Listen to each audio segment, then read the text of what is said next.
शुरुआत करते हैं एक बड़ी खबर के साथ। अपने बयानों में जिस तरीके से हरक सिंह रावत घिर चुके थे उसको लेकर एक बड़ी अपडेट सामने आ रही है। आपको बता दें गुरुद्वारे में हरक सिंह रावत पहुंचे, यहां पर उन्होंने मत्था टेका और अरदास कर माफी भी मांगी है। आपको ये जानकारी दे दें, विवादित बयान के बाद हरक सिंह रावत काफी ज्यादा खिल गए थे और ऐसे में उन्होंने जिस तरीके से उनको लेकर जो बयान है सोशल मीडिया पर वायरल हो रहे थे उसको लेकर कहीं ना कहीं जिस तरीके से कहीं ना कहीं कशमकशी चल रही थी उसको लेकर यहाँ पर हरक सिंह रावत पौंटा साहिब पहुंचे और आपको जानकारी देते गुरुद्वारे में उन्होंने मत्था टेका, अरदास कर माफी भी मांगी है और साथ ही देखिए बार काउंसिल पहुंचकर उन्होंने वकीलों से माफी भी मांगी है। देखिए जिस तरीके से वकीलों का प्रदर्शन देहरादून में चल रहा था उसको लेकर हरक सिंह रावत जब वहां पर पहुंचे तो उन्होंने बयान दिया।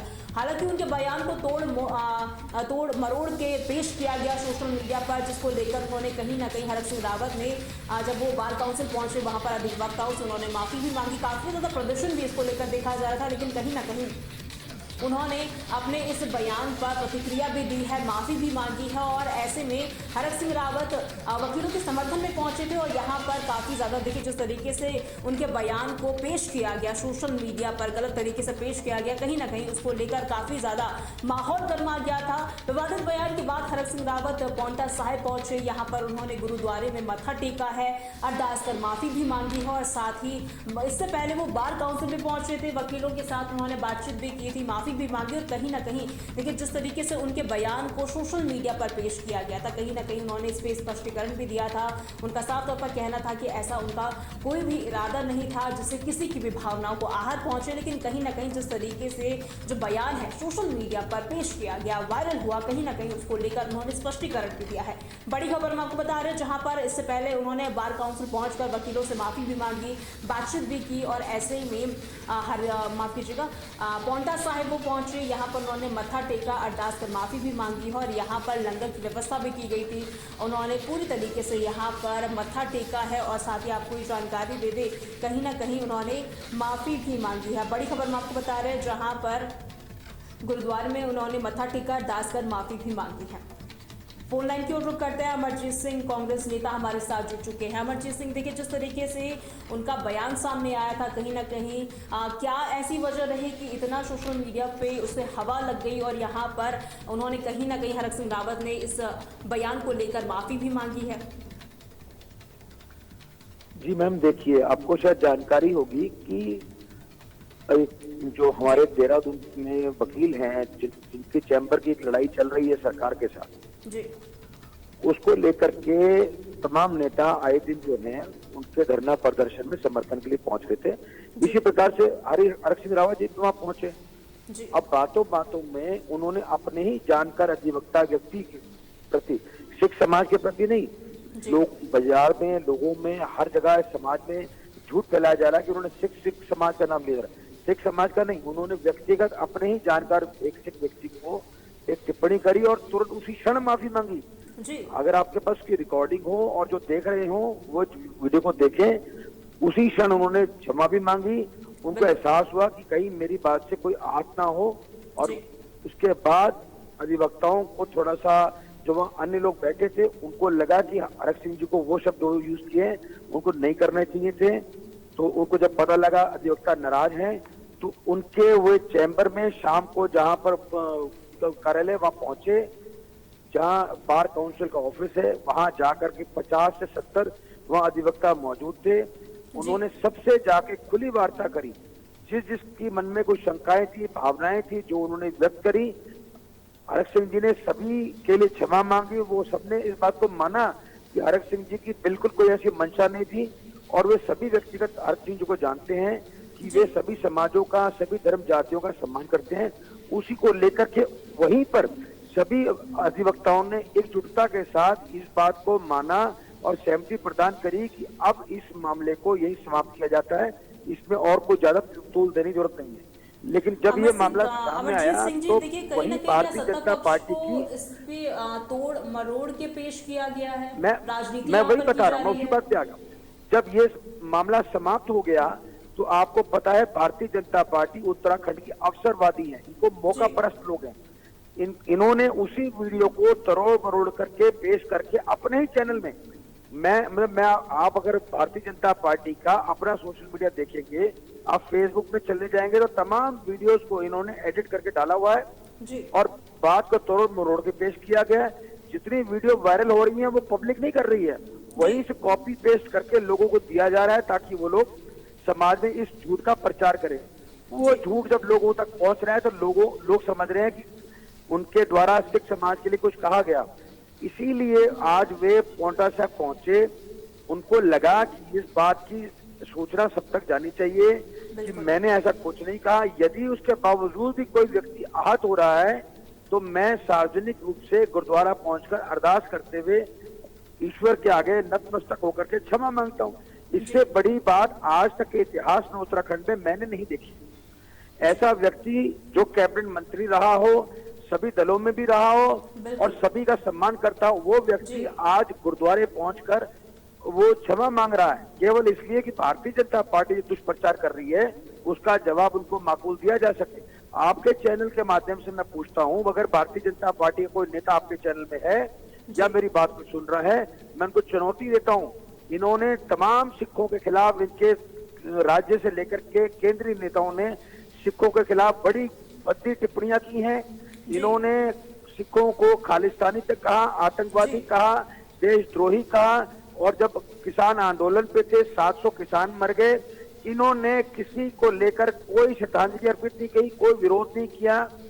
और आज जब हर सिंह से एक शब्द की गलती हुई तो इन्होंने झूठी एडिट करके वीडियो का प्रचार किया गया और आज जो है सिख समाज को आहत बताया जा रहा है, जबकि सिख समाज आहत नहीं है। सिख समाज को सच्चाई मालूम है।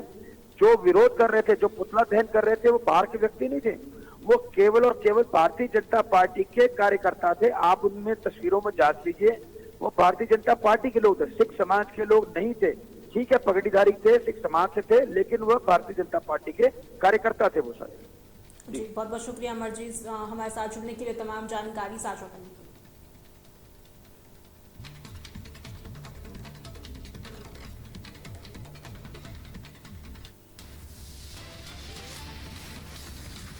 अगली बड़ी खबर की ओर रुख करते हैं हरिद्वार की ओर, जहां पर पत्थरबाजी की घटना देखने को मिली है। इस वक्त की बड़ी और अहम खबर हम आपको हरिद्वार से बता रहे हैं, जहां पर शौर्य दिवस कार्यक्रम में आ रहे लोगों पर पथराव हुआ है। आपको जानकारी दे दें, जबलापुर में तनाव बजरंग दल पर जो प्रदर्शन है वो काफी ज्यादा यहाँ पर देखा जा रहा है। प्रदर्शन को देखते हुए पुलिस काफी ज्यादा हाई अलर्ट पर नजर आ रही है और ऐसे में आपको जानकारी दे दें, मौके पर पहुंची पुलिस हालातों को काबू करने में जुटी है और कहीं ना कहीं जो अज्ञात लोग हैं उनके खिलाफ मुकदमा दर्ज करा लिया गया है। बड़ी खबर हम आपको हरिद्वार से बता रहे हैं, जहां पर शौर्य दिवस कार्यक्रम में आ रहे लोगों पर पथराव की घटना देखने को मिली है। ज्वालापुर में ये तनाव काफी ज्यादा बढ़ गया, जहां पर शौर्य दिवस कार्यक्रम को लेकर देखिए रैली निकाली जा रही थी और यहाँ पर जो काफी ज्यादा प्रदर्शन है वो देखने को मिला। पुलिस को हाई अलर्ट पर रख दिया गया और कहीं ना कहीं मौके पर पहुंचे पुलिस हालातों को काबू करने में जुटी है और कहीं ना कहीं आपको जानकारी दे दे, पुलिस को हाई अलर्ट पर रखा गया। और ऐसे में देखिए जिस तरीके से यहाँ पर जो शौर्य दिवस है जुलूस यहाँ पर निकल रहा था, कुछ लोगों ने पथराव करने की कोशिश यहाँ पर की और ऐसे में जो घटना है काफ़ी ज़्यादा भड़क गई। बजरंग दल के कुछ लोग यहाँ पर सड़क पर उतर आए और यहाँ पर जोरदार प्रदर्शन करना उन्होंने शुरू कर दिया और ऐसे में यहाँ पर तीखी नोक-झोंक भी देखने को मिली है। पूरे इलाके में कहीं ना कहीं दहशत का माहौल बना हुआ है, लेकिन कहीं ना कहीं पुलिस अब हालातों को काबू करने में जुटी हुई है। हर तरीके से यहाँ पर कोशिश कर रही है माहौल शांतिपूर्ण रहे। और आपको ये जानकारी दे दे, यहाँ पर अज्ञात लोगों के खिलाफ मुकदमा भी दर्ज किया गया है।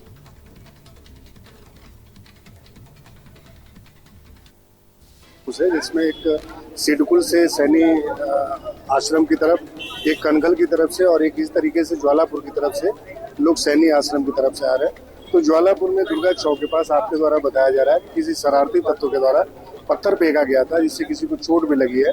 तो अभी उसी के संबंध में हमारे द्वारा एप्लीकेशन दिया गया, उसमें हम मुकदमा पंजीकृत कर रहे हैं और निश्चित रूप से उसको आइडेंटिफाई करेंगे। जिस किसी भी व्यक्ति ने व्यवस्था बिगाड़ने का प्रयास किया, सामाजिक सौहार्द बिगाड़ने का प्रयास किया और इस तरीके से पत्थर मारा है, उसको आइडेंटिफाई करेंगे और निश्चित रूप से उसको गिरफ्तार करके सख्त कार्रवाई करेंगे। लेकिन चूंकि जो यात्रा मार्ग था, यात्रा मार्ग पे पुलिस की टीमें भी थी, लेकिन मैं फिर बता रहा हूँ कि कोई शरारती तत्व जिसके द्वारा कि दूर से कहीं से कोई पत्थर फेंका गया है और जो कि यात्रा मार्ग में आके गिरा है, तो जो भी होगा उसमें हमारी टीमें लगी हुई हैं और उसको आइडेंटिफाई करके हमारे द्वारा कार्रवाई करेंगे। प्रोफेशनल तरीके से पुलिस काम करती है और अभी अभियोग पंजीकृत करेंगे। अभी तो देखिए, जिस तरीके से यहाँ पर प्रदर्शन देखा गया है और कहीं ना कहीं पुलिस ने अज्ञात लोगों के खिलाफ मुकदमा भी दर्ज कर लिया है। शौर्य दिवस में जिस तरीके से यहाँ पर ये यात्रा निकाली जा रही थी, पथराव की घटना यहाँ पर देखने को मिली है और ऐसे में आपको जानकारी दे दे, प्रदर्शन को देखते हुए पुलिस हाई अलर्ट पर है और हर तरीके से यहाँ पर नजर रखी जा रही है। फोन लाइन की ओर रुख करते हैं। ज्यादा जानकारी के लिए मनीष कागरन हमारे संवाददाता हमारे साथ जुड़ चुके हैं। मनीष, क्या कुछ पूरा मामला रहा है, क्यों पत्थरबाजी की घटना यहाँ पर देखने को मिली? हाँ विजयलक्ष्मी, बिल्कुल ये बता दें कि आज बजरंग दल के द्वारा जो हरिद्वार में जो आर्य नगर के करीब सैनी आश्रम है, उसके अंदर एक शौर्य दिवस कार्यक्रम का आयोजन किया गया था, जिसमें जितने भी बजरंग दल के कार्यकर्ता थे पूरे जिले के अंदर, जो आसपास के जितने भी थे, वो वहां पर उसके अंदर कार्यक्रम में शामिल होने थे। आप देखिए, बहुत जगह से बजरंग दल के कार्यक्रम है, क्योंकि बजरंग दल के जो पहले भी पूर्व में भी कार्यक्रम है, देखा गया है कि लोग बाग इकट्ठा होकर के आते हैं, कुछ लोग आपस में मिलकर के आते हैं। तो इसी तरीके से कई जगहों से जो कार्यकर्ता थे उस सैनी आश्रम में पहुंचने के लिए आ रहे थे। तो ज्वालापुर की तरफ से, जो ज्वालापुर पथरी जो क्षेत्र में आसपास के जो जितने भी क्षेत्र हैं वो जो पड़ते हैं, वहां से भी कार्यकर्ता जब आ रहे थे, तो ज्वालापुर के जो करीब जो दुर्गा चौक है, वहां पर जब ये पहुंचे तो वहां पर कुछ पथराव, कुछ लोगों के द्वारा पथराव वहां पर किए गए, जिसके कारण जितने भी बजरंग दल के जो कार्यकर्ता थे ये भड़क गए। और जैसे ही ये बात और जो दूसरे कार्यकर्ता या जो बजरंग दल के जो और पदाधिकारी थे उनको ये मालूम हुई, तो उनके अंदर एक आक्रोश आया और सीधा जो दुर्गा चौक है ज्वालापुर की तरफ, उसकी तरफ सैनी आश्रम से भड़ गए। और जब पुलिस को इस चीज का पता चला और इसके कारण कोई ना कोई जो माहौल खराब ना हो जाए, जो दूसरा जो एक माहौल ना पैदा हो जाए, उसको लेकर के जितने भी बजरंग दल के जो कार्यकर्ता पदाधिकारी थे उनको दुर्गा चौक से पहली जो आर्य नगर चौक है वहां पर उनको रोक दिया गया और बैरिकेडिंग वहां पर लगा दी गई, जिससे कि नाराज होकर जो बजरंग दल के कार्यकर्ता थे वो वहीं पर ही सड़क पर ही चौराहे पर ही धरने पे बैठ गए। और जितने भी जो लोग हैं है कि और उनकी कठोर कार्रवाई करने की मांग करने लगे।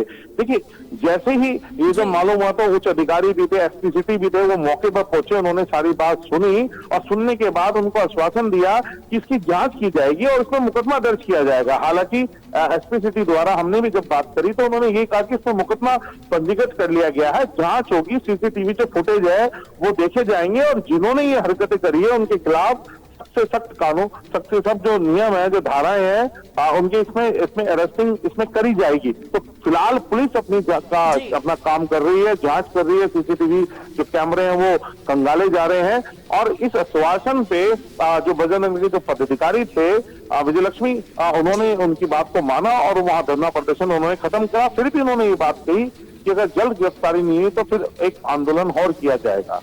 विजयलक्ष्मी जी, बहुत बहुत शुक्रिया मनीष, हमारे साथ जुड़ने के लिए, तमाम जानकारी साझा करने के लिए बहुत बहुत शुक्रिया।